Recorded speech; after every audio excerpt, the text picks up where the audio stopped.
The Word of Life, February 2020. Immediately the father of the child cried out, "I believe, help my unbelief." From the book of Mark, chapter 9, verse 24. Jesus was making his way to Jerusalem. He was with his disciples, who he had begun to prepare for this decisive moment. He was going to meet with rejection by the religious authorities, be condemned to death by the Romans, and then be crucified and rise again. This was very difficult for Peter and his other followers to understand, but Mark's gospel enables us to gradually comprehend Jesus' mission. The vulnerability of his suffering will be the means of salvation for humankind. On the journey, Jesus met many people, and because of his openness, he understood their needs. Here we see him responding to a father who was crying out and asking him to heal his son who had serious difficulties. The child was probably suffering from epilepsy. For the miracle to happen, Jesus had to make a request. He asked the father to have faith. Immediately the father of the child cried out, "I believe, help my unbelief." The father shouted his answer in front of the crowd that had gathered around Jesus. His words seemed almost contradictory. This man, like us, understood how fragile faith can be. It was difficult for him to trust completely in God's love and in his plans for each of his children.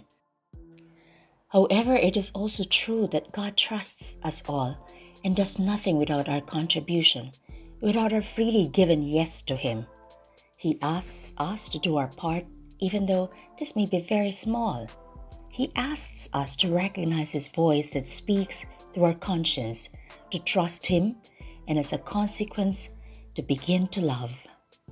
Immediately, the father of the child cried out, "I believe, help my unbelief."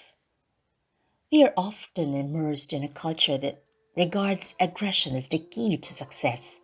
This aggression can be expressed in a variety of ways. In contrast, the gospel presents us with a paradox. We can look on our weaknesses, our limits, and our fragility as a starting point in relating to God, in participating with Him in the greatest of challenges, the unity of the entire human family. Throughout His life, Jesus taught us about the logic of service and of taking the lowest place.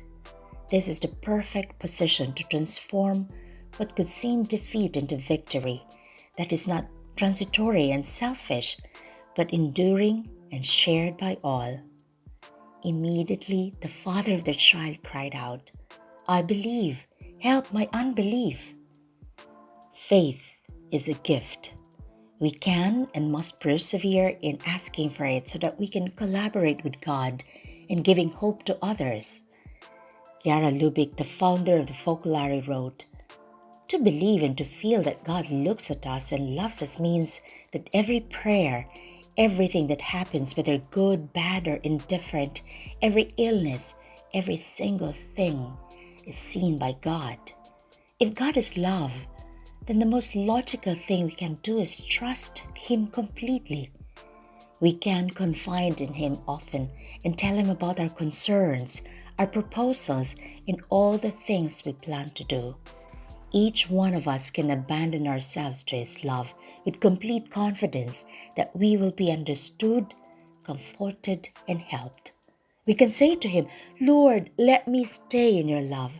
Don't let me live for a single moment without feeling, recognizing, and knowing through faith or from experience that you love me and you love everyone." Then we can continue to love. Loving makes our faith become solid and steadfast. We will not only believe in God's love, we will also feel it within our souls, and we will see miracles happen around us.